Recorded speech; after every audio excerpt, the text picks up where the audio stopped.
Winston Churchill famously said of Russia, "It is a riddle, wrapped in a mystery, inside an enigma." Prime Minister Churchill, meet Vladimir Putin. He is really very much of a leader. He's been a leader far more than our president has been a leader. He was a KGB agent. By definition, he doesn't have a soul. Vladimir Putin is a thug and a murderer and a killer. He's the richest man in the world. Hundreds of billions of dollars of wealth.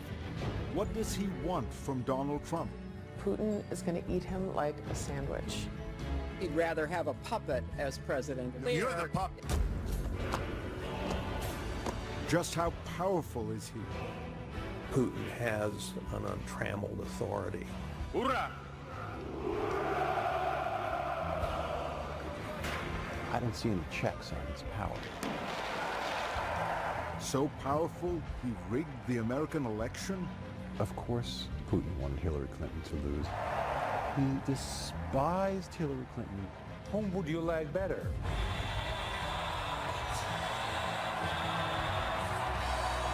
Of the world! While Russia celebrates, Americans ask, what does he want? And is he really the most powerful man in the world? December 5th, 1989. It was a cold night in Dresden, East Germany. And it would change the course of Vladimir Putin's life.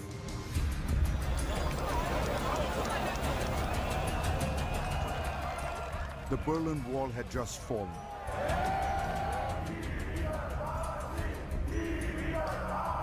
All over East Germany, angry crowds roamed the streets, lashing out at symbols of communist rule.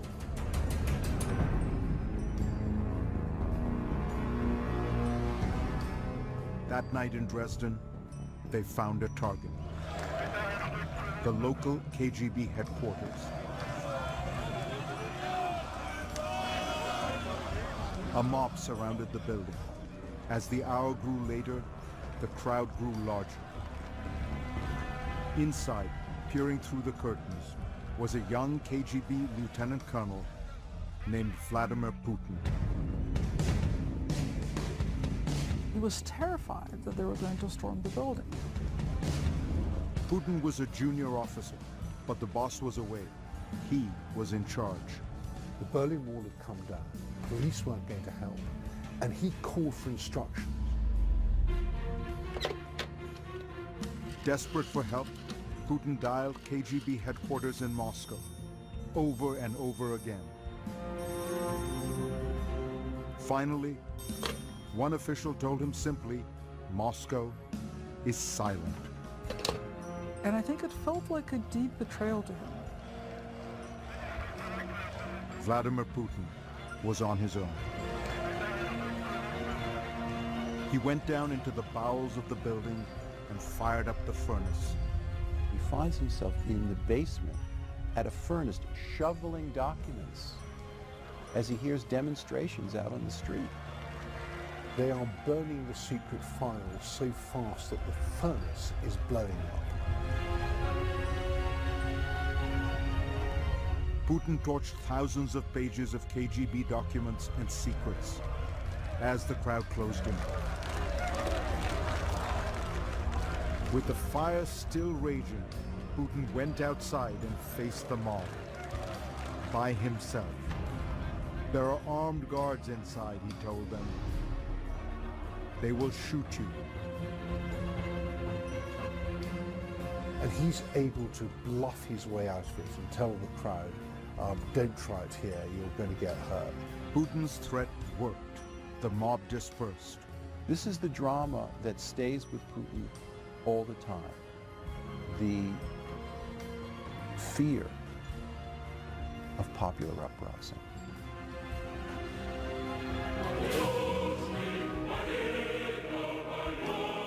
Vladimir Putin quells that fear with absolute control. This is what control looks like.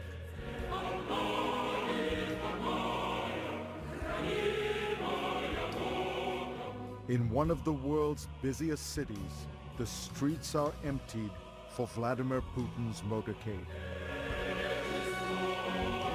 12 million people simply disappear on Putin's inauguration day.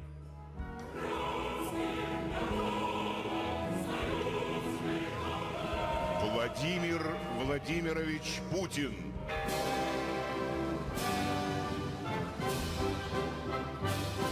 The event was perfectly produced for Russian television. Every detail flawlessly planned.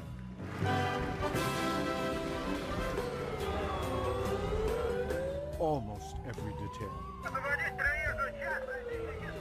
A few Russians did not follow the script.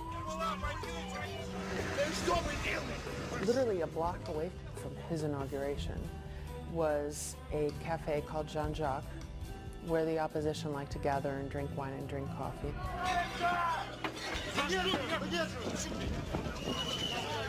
And the riot police descend on the cafe and start arresting people sitting at their tables outside, turning over tables, breaking cups and plates.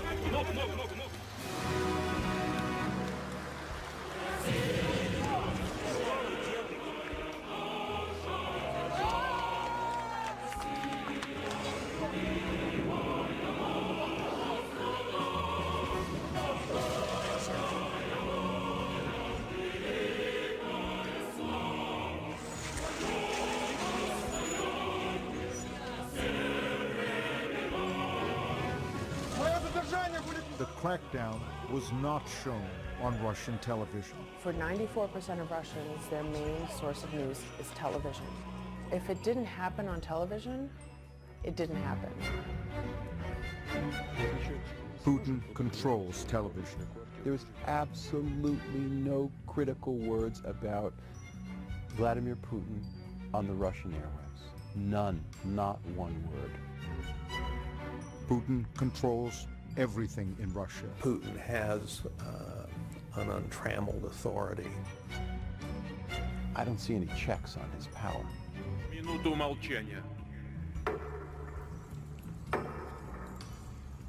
He is able to make singular, rapid decisions. The absolutism there is unlike anything I've seen in Russia. All that power is propped up by an astonishing approval rating, over 80%. And that's according to American pollsters.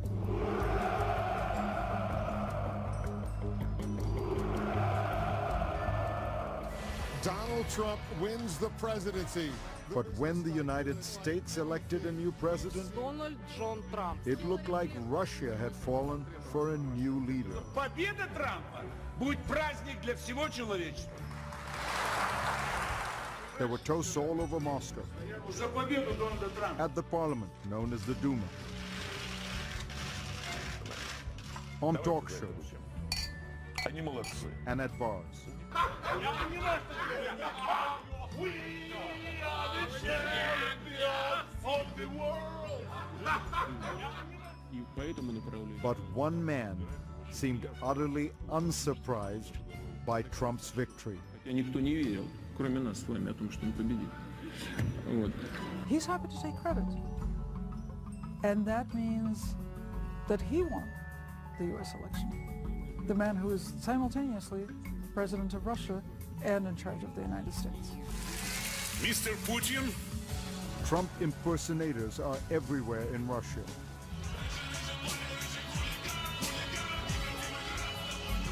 Я люблю Россию, но ты ничего не докажешь. You're fired, you're fired, you're fired. But it could be an American TV program that best describes the Putin-Trump relationship. I think Putin views Trump as an apprentice. At the heart of all this are some deadly serious questions. Does Vladimir Putin have some kind of hold over Donald Trump? Did he tamper with the American elections? I tried to ask him. Mr. Putin did not agree to answer my questions, but his closest aide, Dmitry Peskov, did. The answer is very simple, no. You are humiliating yourself, saying that a country can intervene in your election process. America, a huge country, the most powerful country in the world, this is simply impossible. We will get at the truth of all this, but to do that, we need to go back to the final days of the country Vladimir Putin loved. I think that down deep in Putin, there is this sense of extraordinary humiliation over the collapse of the Soviet Union. Because it wasn't just the Soviet Union, it was the Russian Empire. Putin returned home from his KGB posting in 1990 to a country he did not recognize. The USSR had been transformed by Mikhail Gorbachev and his policy of openness known as glasnost. A lot of things happened very quickly. Big Mac is Big Mac. Coca-Cola, Coca-Cola.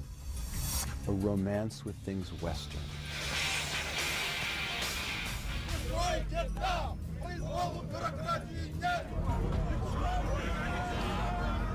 Freedom came fast, and it exposed the rot at the heart of Soviet communism. Across the Soviet Union, hundreds of thousands of people began demanding democracy and national independence. It was once again what Putin feared most. The people rising up. And finally, the people won. Tonight in Moscow at the Kremlin, the red flag of the failed Soviet Union at last came down, and the flag of Russia rose. 300 years of history erased. Soviet institutions like the KGB simply ceased to exist. Vladimir Putin views the breakup of the Soviet Union, as he said himself, to be the greatest geopolitical tragedy of the 20th century. It was a traumatic time, and it sparked a profound change in Vladimir Putin. He became a politician, deputy mayor in his hometown of St. Petersburg. It was not a big job, but Putin clearly had big dreams.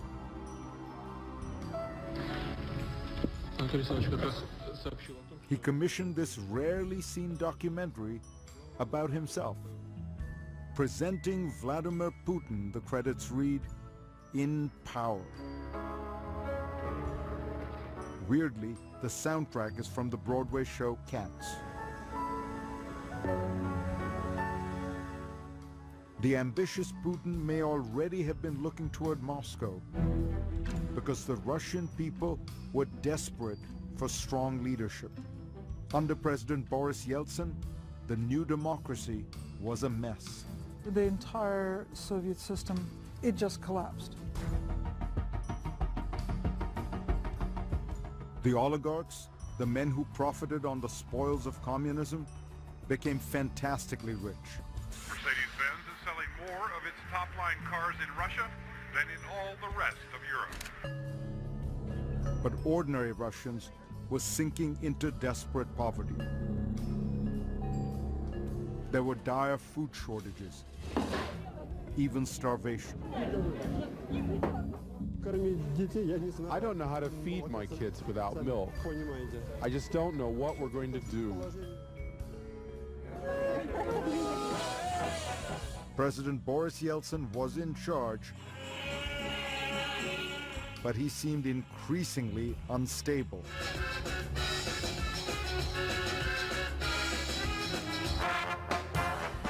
He is drinking.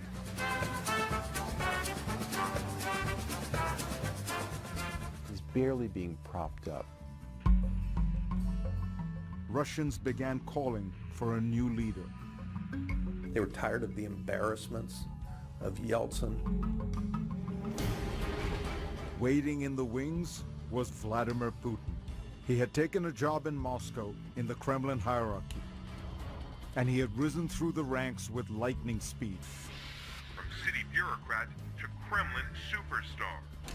He had just become acting prime minister when it became blindingly clear the country needed a new president. So when Yeltsin was ready to topple over, and they settled on Putin because they knew that Yeltsin could retire and not be put in jail. Boris Yeltsin was notoriously corrupt, but Kremlin power brokers wanted to protect him. So the deal was made. The deal was made.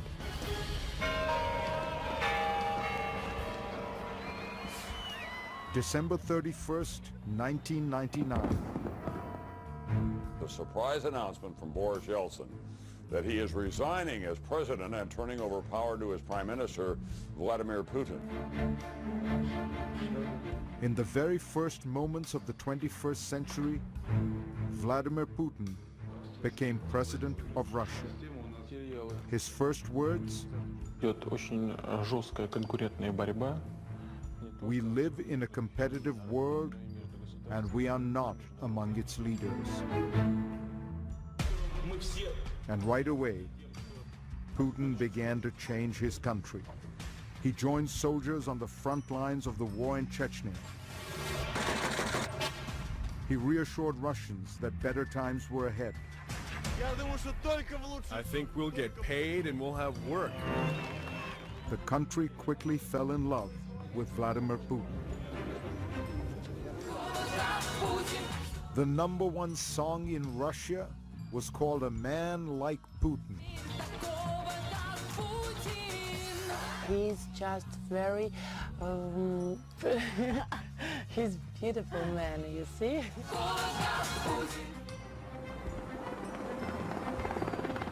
But the biggest surprise? America also loved Vladimir Putin. President George W. Bush thought he'd found a kindred spirit. I looked the man in the eye. I found him to be very straightforward and trustworthy. I was able to get a sense of his soul.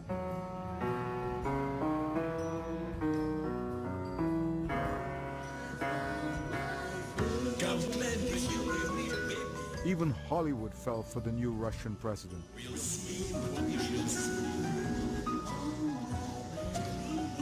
I'll bring my boat with me. He bonded with stars at a charity dinner.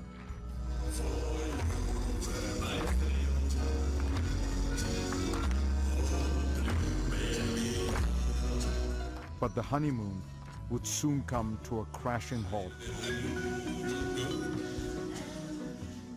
He was a KGB agent. By definition, he doesn't have a soul. How are you? So glad to see you. Next, when Vladimir met Hillary. It's important to remember how much he despised Hillary Clinton.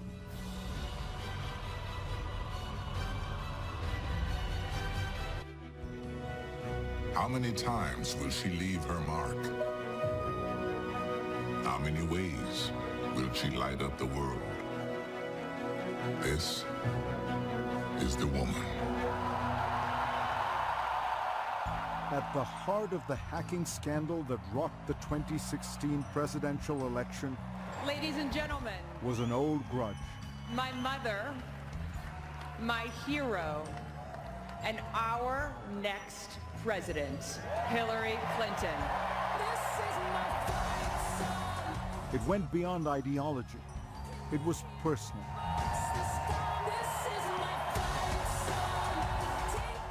Vladimir Putin was not a fan of Hillary Clinton. Of course, Putin wanted Hillary Clinton to lose. He hated Hillary Clinton. Prime Minister, we have a lot of problems in that. The tension between the leaders had been brewing for years. In 2001, another American leader, George W. Bush, vouched for Putin. I was able to get a sense of his soul. But on the campaign trail in 2008, Hillary had a different take. I could have told him he was a KGB agent. By definition, he doesn't have a soul. I mean, this is a waste of time, right? Recently, Mrs. Clinton said that you, as a former KGB agent, by definition, can have no soul. Putin's reply? Statesmen shouldn't be guided by their hearts. They should use their heads.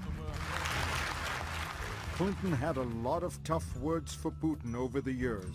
He's a very arrogant person to deal with. We have to stand up to his bullying. He is somebody who will take as much as he possibly can. But it was what happened in 2011 that marked a point of no return. It began with the Arab Spring protests early that year. The kind of popular uprising that Putin dreaded. He begins to see himself through the eyes of Hosni Mubarak. Mubarak of Egypt was facing prosecution. Syria's Bashar al-Assad was on the ropes. Libya's strongman Muammar Gaddafi met a particularly gruesome fate. Brutally killed after begging for his life. Putin may have feared the same bloody fate for himself.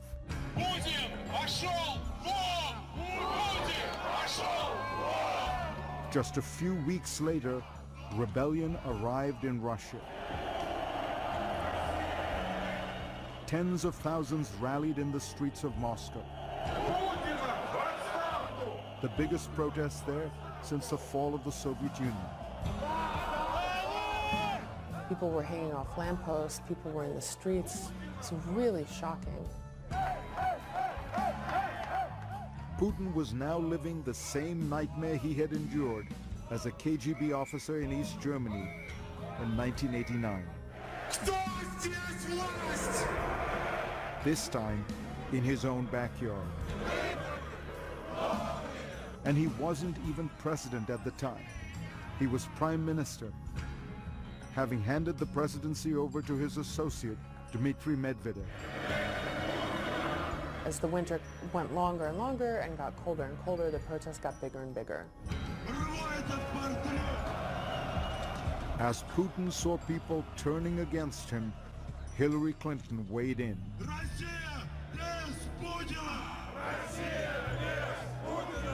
The Russian people, like people everywhere, deserve the right to have their voices heard and their votes counted. When Putin hears something like that, I imagine he hears Bush talking about Saddam Hussein. He hears that as, they're coming for me. There he goes.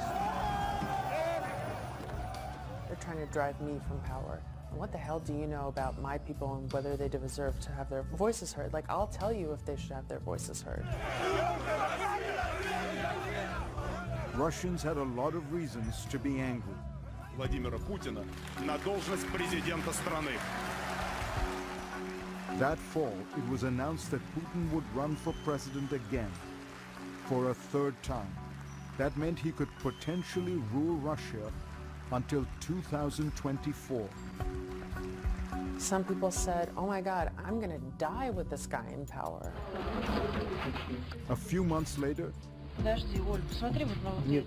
the elections for Russia's parliament were a farce. We do have serious concerns about the conduct of the elections. Hillary Clinton called out the election rigging. I don't think she realized quite how badly that was going to go down.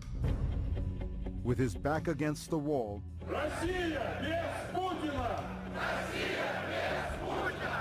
Putin turned the tables. He blamed the protests on Hillary Clinton, claiming that she was the one who incited them with her complaints about the election.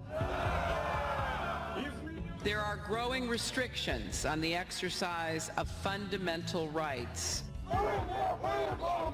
Quote unquote, she sent a signal. That was his words.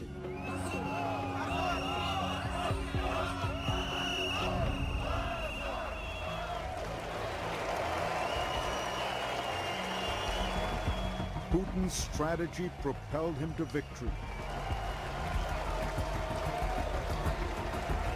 И мы эту победу. In March 2012, he won re-election handily, Владимир Владимирович Путин. fighting back tears after a tense fight to maintain his power. Мы показали, что нам действительно никто ничего не может навязать. He may have won the day,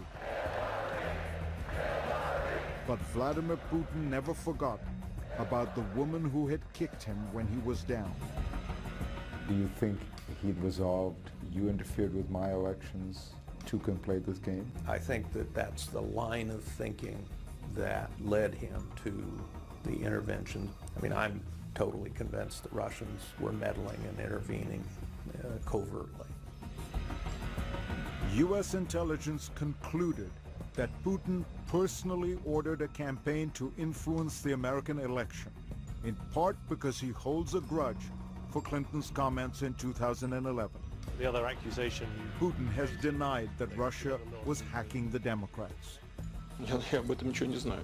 I don't know anything about that. You know how many hackers there are today? Это абсолютно такая не... It's an extremely difficult thing to check. The Russians allegedly focused their attack on a particularly weak target, the Democratic National Committee. You could have broken into the DNC with a can opener. This took less work to get into the DNC's computer systems than it took the Watergate burglars to get into the DNC offices back during the Nixon campaign.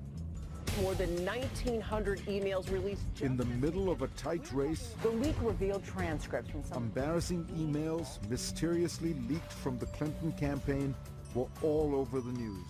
WikiLeaks has released a new batch of Another stolen round emails. of stolen emails. The Clinton campaign knows this could be a... This latest leak, pretty much a Trump dream come true. Donald Trump was delighted by Clinton's misfortunes.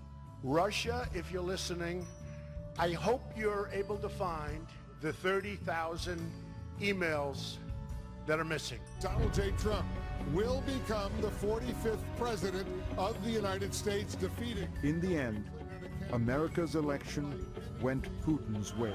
I've just received a call from Secretary Clinton. Hillary Clinton was quite negative about our country and her attitude. It wouldn't be bad to get along with Russia, right? It wouldn't be bad. And to the contrary, the other candidate, Donald Trump, was saying that we have to find some understanding. When people like me, I like them. Even Putin. Whom would you like better? This is not the outcome we wanted. Hillary Clinton suffered one of the most shocking defeats in American history. I know how disappointed you feel because I feel it too. At least in part, some observers say, because of the alleged hacking operation. This is painful, and it will be for a long time. Putin had apparently avenged his old grudge. So help me God. Congratulations, Mr. President. And he may have achieved even more. The 45th president of the United States. If Donald Trump is in some way compromised, if the Russian government has something that it feels has on him in terms of leverage, that's a very serious thing. I don't suggest for a second that I have the answer to this question, but we can't just let this matter drop. Up next, a prominent Russian opposition figure has been shot and killed in... 4 of the shots hit him in the back. Right out in the open, just blocks from the Kremlin. the story Vladimir Putin might want the world to forget.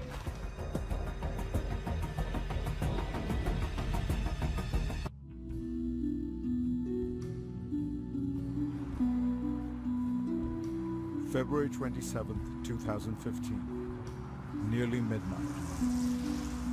A man and woman walk across the Bolshoi Moskovetsky Bridge, right next to the Kremlin, a highly monitored area littered with surveillance cameras.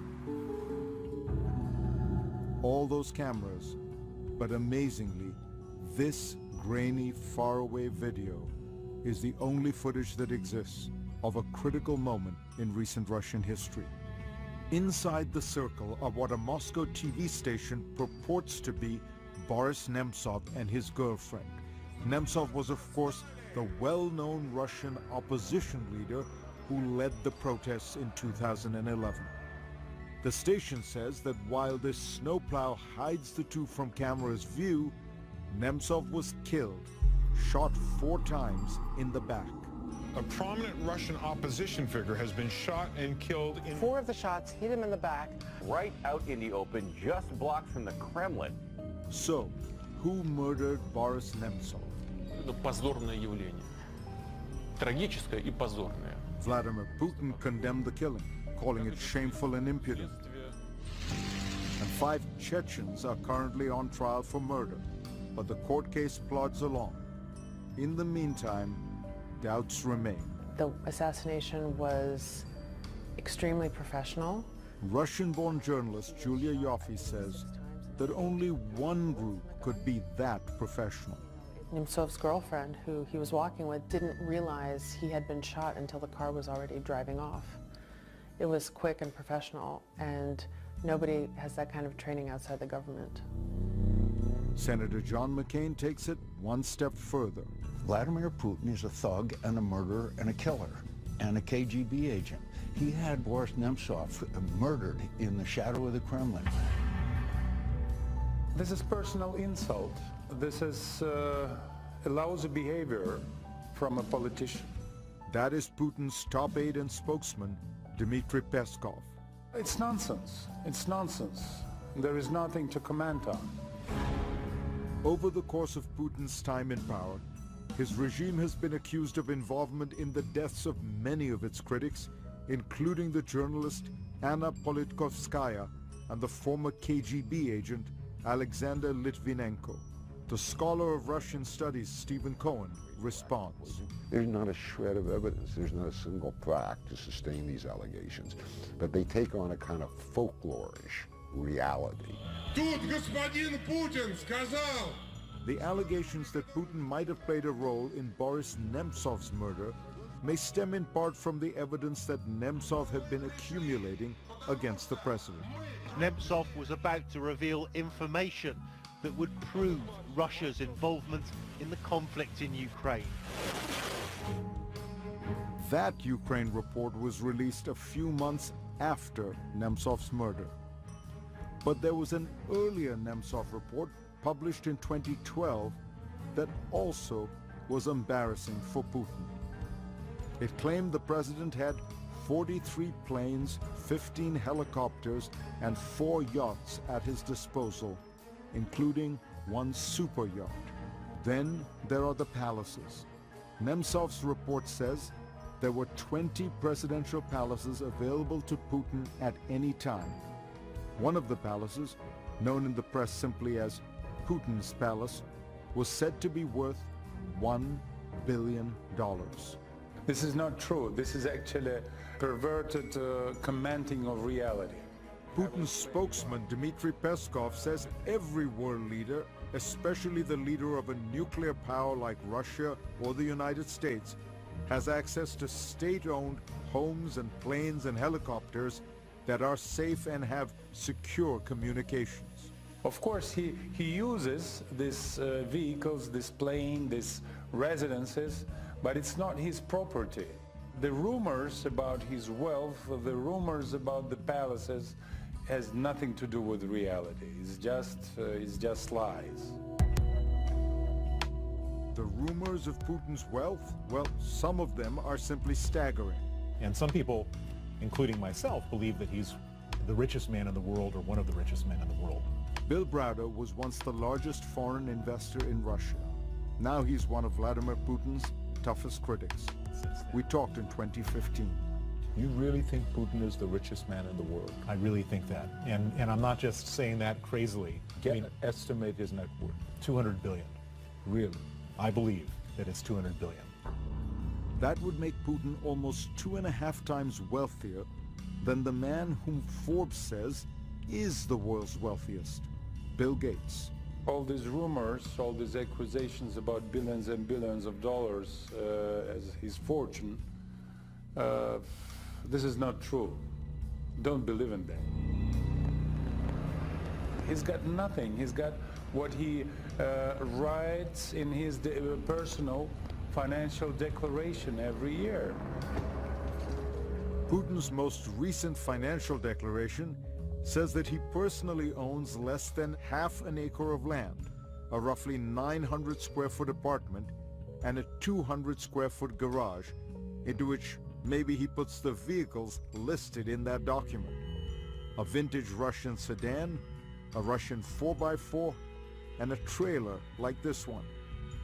The document does not say how much Putin has in the bank or in investments. Top U.S. Treasury official Adam Zubin talked to the BBC. I'm not in a position to give you figures, but what I can say is that he supposedly draws a state salary of something like $110,000 a year. That is not an accurate statement of the man's wealth. But if Putin was getting rich, he surely wasn't the only one in Russia. Take this statistic. In 1996, when Putin had just moved to Moscow and begun his climb to the top, there were no billionaires in all of Russia. By 2014, Russia had 111 billionaires, according to Forbes. And while Moscow now has multiple Bentley dealerships to satisfy its bevy of billionaires, the average wage in Russia is less than $450 a month. That's lower than the average wage in China, according to Stratfor.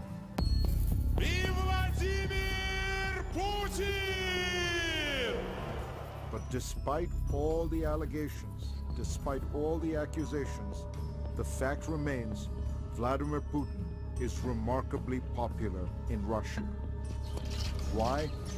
We'll tell you when we come back.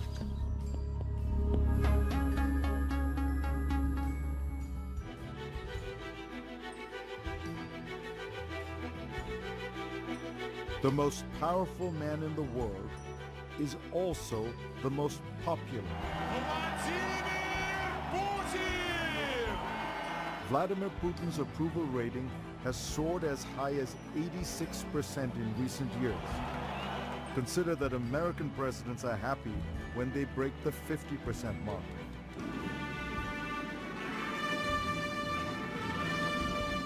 How has he done it? Partly, it's the cult of Putin. He has mastered the art of the manly photo op. He rides horseback bare-chested, finds ancient treasures underwater. He rides a submarine to the bottom of the Black Sea, flies planes, fights forest fires. There's something ridiculous about a middle-aged world leader riding around shirtless on a horse like Conan the Barbarian after a dozen donuts. Who thinks this looks good? Everything that we find ridiculous about Vladimir Putin is very appealing in a media universe that he controls absolutely. Perhaps the foundation of the Putin juggernaut is a political truism no matter where you live. It's the economy, stupid. After the chaotic years of Boris Yeltsin, Putin stepped in and stabilized the country. And he rode the wave of ever-rising oil prices, which in Russia's resource-rich economy translated into rising wages and soaring stock indices. Then, in late 2014, the party stopped. Oil prices slumped, and soon after came Western economic sanctions. Vladimir Putin has navigated hard times well. He has slashed social spending, implemented an austerity program, allowed the ruble to fall, and his central bank has kept inflation in check. Putin is a fiscal conservative. The outward seeming aspect of wealth looks closer to Dubai than it does to Moscow 30 years ago. It's just an amazing transformation. Add to the economics Putin's secret sauce, nationalism. And it surged in 2014 after an invasion that shocked the world. Bigger nations must not be allowed to bully the small. Vladimir Putin grabbed a piece of Ukraine for Russia. The West was horrified. That's the sort of thing that Adolf Hitler did in the 1930s. We thought those days were gone. But it all looked very different through Russian eyes. I have never met a Russian who accepted the notion of Ukraine as a totally separate state. Of course, many Ukrainians deeply resented the invasion, but not Russians. They see it as the revival of a deep sense of power and national destiny. Putin has given them their pride back. Russia is once again a great power.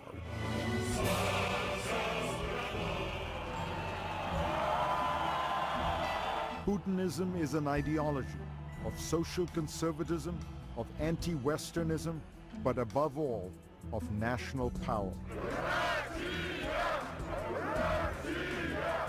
Putin might say he has made Russia great again. Sound familiar? We will make America great again. USA! USA! Like Putin, Trump has used nationalism to boost his support. But many believe that Donald Trump is no Vladimir Putin. Putin is a much more practiced, subtle, cunning player. He's playing, in poker terms, a couple of deuces at the highest level. He has reasserted Russia on the world stage from a position of relative weakness like nobody I can think of. That's an amazing feat of geopolitics. Finally, here are my thoughts on he whom we have called the most powerful man in the world. First, let me explain the title. The United States, and China for that matter, are more powerful countries than Russia, of course, but the power of a head of state is determined both by the country's strength and the capacity he or she has to exercise that power unilaterally, unconstrained by other institutions, parties, or political forces. And combining those two metrics, it's easy to see why Vladimir Putin rises to the top. He has created what he calls a vertical of power unlike any we have seen in other great nations. As the Russian chess grandmaster Garry Kasparov has noted, himself a harsh critic of Putin, the entire structure of Russian political authority rests on one man. When the Tsar died, after all, you knew the process by which his successor, his son, would be elevated. When the General Secretary of the Soviet Communist Party died, the Standing Committee and the Politburo would select his successor. But when Putin dies, I almost said if, what will happen? No one knows. To understand Putin, you have to understand Russia. The last 100 years for that country have seen the fall of the Tsar, the collapse of democracy, the Great Depression, World War II with its tens of millions of Russian dead, Stalin's totalitarian brutalities, the collapse of communism, the breakup of the Soviet Union, Boris Yeltsin's years of chaos and corruption, and then comes Vladimir Putin, who ushers in almost 2 decades of stability and, in popular perception, rising standards of living and increasing prominence and respect in the world. Да здравствует Россия! Respect is important. Russians have immense national pride. Russia is, after all, the largest country on the planet, 48 times larger than Germany. It encompasses 11 time zones and straddles Europe, Asia, and the Middle East. It is also a rich country, containing some of the largest deposits of raw materials, from oil and natural gas to nickel and aluminum.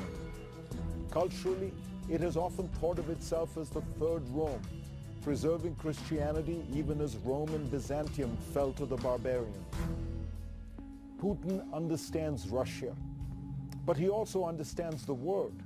He's not foolish enough to make a frontal assault on America or Europe. He knows how to use power asymmetrically, with cyber tools and disinformation. He understands the vulnerabilities of free societies their internal divisions and discord, and their gaping openness. He understands the fragility of institutions like the European Union and NATO, and ideas like integration and diversity. In other words, Vladimir Putin understands us very well. The question is, does Donald Trump really understand?